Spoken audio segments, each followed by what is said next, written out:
Bonjour, monsieur Patrick Bourgoin, Bonjour, la légende africaine à Brazzaville.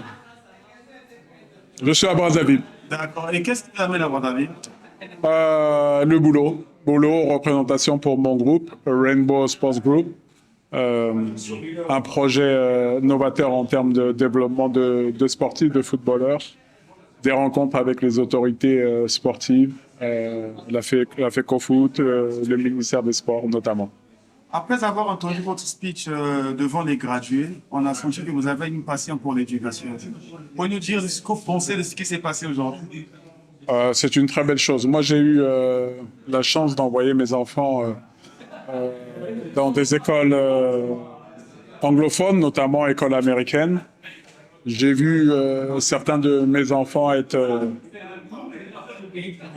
gradués dans, dans ces institutions. Je connais la qualité de l'enseignement qu'il y a là-bas. Et quand je vois ces élèves s'exprimer, quand je vois combien sont fiers leurs professeurs, leurs parents, ça me rappelle quelques années dans un passé pas si lointain où j'avais aussi moi-même cette fierté parce que je sentais que c'était un superbe cadeau que d'offrir aux enfants une bonne éducation. Voilà pourquoi, lorsqu'on m'a parlé de cet événement, j'ai ajouté une journée à mon agenda pour pouvoir être participant, actif, et j'espère avoir eu des propos à la fois de motivation, de détermination, mais surtout de tranquillisation contre au futur que ces jeunes adultes auront. Voilà. Et en parlant d'éducation aujourd'hui, quelle est la place de l'éducation pour le développement de la sous-région et de l'Afrique aujourd'hui? Je pense que l'éducation, d'abord, et je tiens à préciser, ce ne sont pas nécessairement des diplômes. C'est une façon de penser, c'est amener les jeunes à se découvrir et à être, pour certains, inventifs, pour d'autres, utiliser certaines qualités, une force physique, une force intellectuelle. Je pense qu'il ne faut pas voir les futurs travaux et les futurs grands travaux comme des travaux qui doivent se faire que via l'obtention de diplômes. Néanmoins, quand on a une bonne éducation, quand on a un bon parcours académique, par bon, j'entends le parcours qui sied à l'élève, on a beaucoup plus de chances de retenir le meilleur de la personne et de la voir s'épanouir derrière. Je crois beaucoup en l'éducation en général et c'est pour ça que j'aime à conseiller de ne pas négliger cet aspect et que moi-même j'ai essayé d'être l'exemple pour montrer même à un certain âge que retourner vers les études n'est pas une garantie, mais c'est quand même un bon matelas. Après une longue carrière, après avoir gagné tous les titres qu'il fallait gagner, avoir fait vibrer la planète entière, de sportif aujourd'hui au consultant, quel est le rapport qu'il y a entre le sport et l'éducation? Le rapport entre le sport et l'éducation, parfois il n'existe pas, mais que de rares fois. Parce que apprendre à se comporter avec son coéquipier, respecter les règles de vie, vous savez, on n'arrive pas à l'entraînement comme on veut, on n'arrive pas avec du surpoids en étant bourré. Il y a un minimum de règles. L'éducation, celle de la vie, celle de la famille, des parents, celle de l'école, éventuellement, peuvent être importantes, peuvent être même prépondérantes. Maintenant, comme chez le sportif, on va sortir les meilleures qualités, chez n'importe quel humain, il faut chercher à retirer les meilleures qualités. Et je ne vois pas comment il ne peut pas y avoir un minimum d'éducation. Il ne faut pas nécessairement avoir bac plus 10 pour faire bien un sport. Mais pour devenir une belle personne, l'éducation et l'éducation sont des armes. Ok. Une anecdote. Une anecdote de la longue carrière de Patrick Mbongo. Une anecdote. Une anecdote. Qui pourra... Ouais, mais alors là, comme ça, la question est tellement ouverte. Elle est tellement ouverte dessus, d'accord, mais Une anecdote. Ou pour préciser, une anecdote lors des Coupes d'Afrique.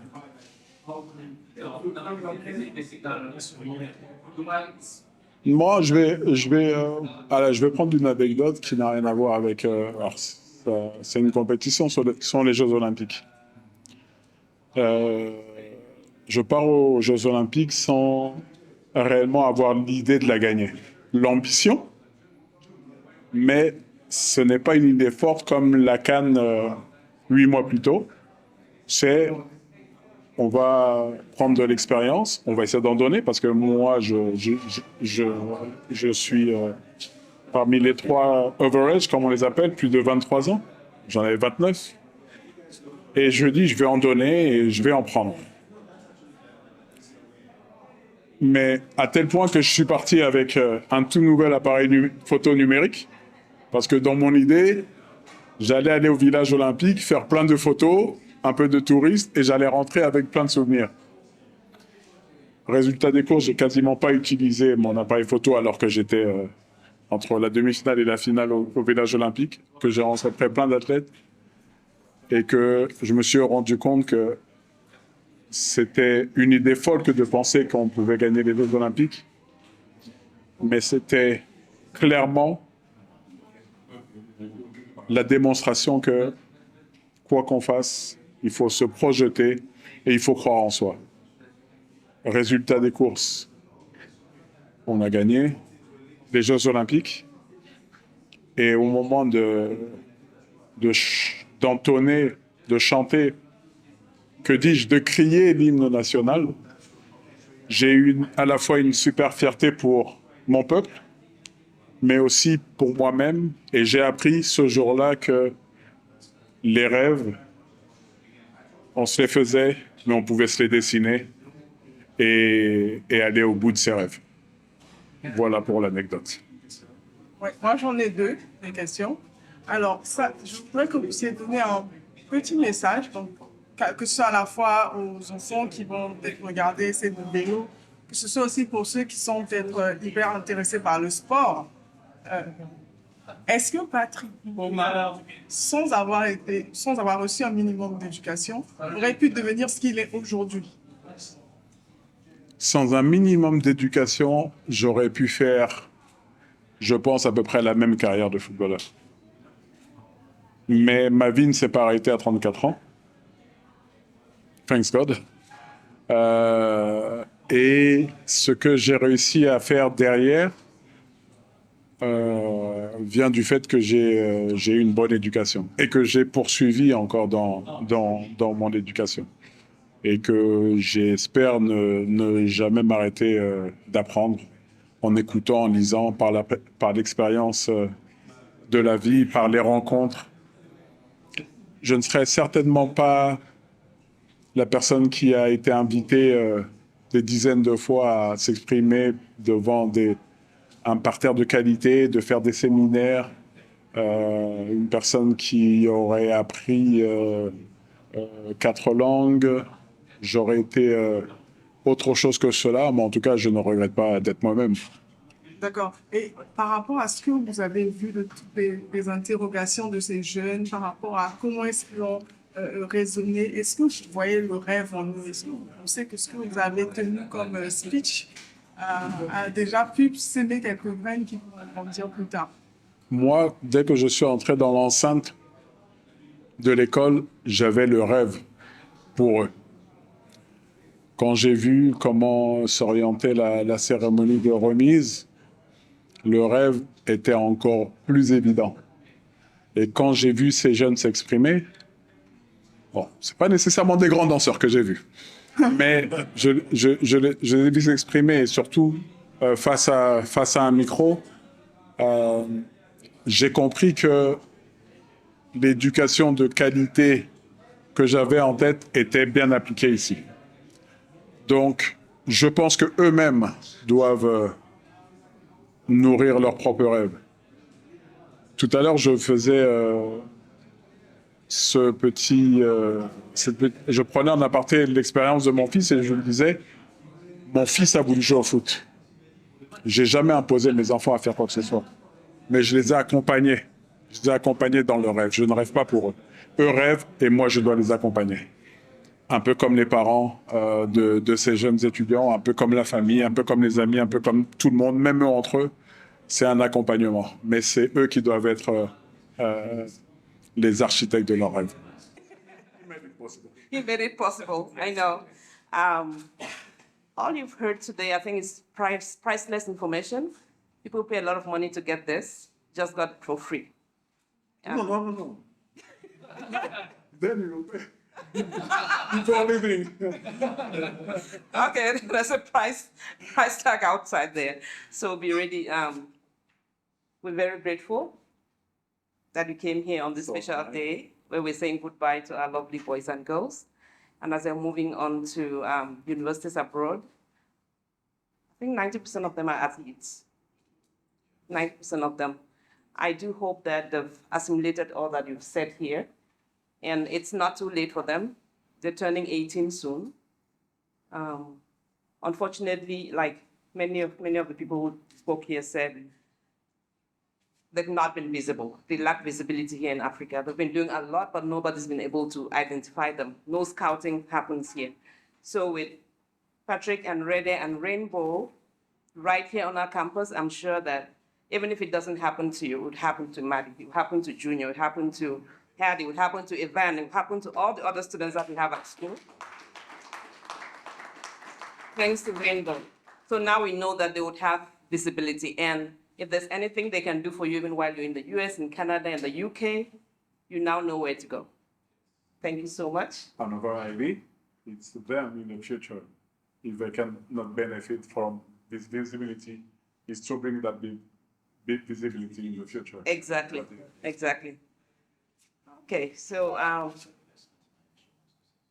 yes, Madam Fatima, want to add something? Maybe I'll just thank you so much, guys, for coming. Mostly je dois venir Just say thank you, Patrick, thank you, Reda, thank you, Smart, for making it happen. It is such an honor and a pleasure for our school. It's a blessing to have you here. And we will always remember that for class 2023, they had you here in Brazzaville. The bar has been set. It has been set very high. So we thank you from the bottom of our heart. And we invite you for dinner at our house tonight, if you're not too tired, to have dinner with us in a family setting today, later, at a time that will suit you. So we thank you from the bottom of our hearts. And I think it's, for you guys, it's been a great day. Not only have you graduated, but you've got access to so much knowledge and to such an example and to such a role model for young Africans. I think you guys can consider yourself blessed. Okay? Thank you so much. We're all together.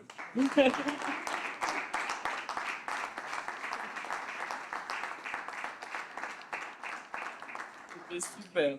And just so you know, he's not going to give you his mobile phone number now. If you go on Rainbow's website, there's an email that says info@rainbow blah, blah, blah. If you have a question, please send an email to that question, say, attention to Mr. Patrick, and then you send your email. Someone is going to get it to him, right? Someone is going to get it to him. Reda is here. I am here in Brazzaville. I work with the BHO, as most of you know, but I'm very lucky to know these guys. So, not necessarily for you, but for your brothers and sisters. I know a lot of you have brothers and sisters right here in Brazzaville.